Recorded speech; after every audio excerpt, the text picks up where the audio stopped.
جمهور النادي الاهلي في مباراه الاهلي والحرس النهارده بيهتف لامام عاشور والكهرباء اثناء المباراه وقبل المباراه. كمان امام عاشور حضر مباراه الاهلي والحرس من مدرجات استاد القاهره.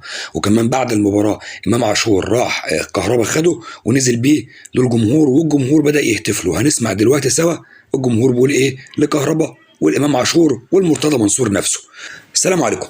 في البدايه كده نصلي بينا على النبي، ولو لسه ما اشتركناش في القناه نشترك في القناه ونفعل زر الجرس، كمان حط لايك جميل للفيديو وشيره، وهسيب لك كمان التعليقات مفتوحه. الموضوع هنا يا جماعه مش بنتناقش انت موافق امام عاشور يجي الاهلي او لا، انا بوريك النهارده اللي حصل مع امام عاشور في الملعب قبل المباراه واثناء المباراه وبعد المباراه.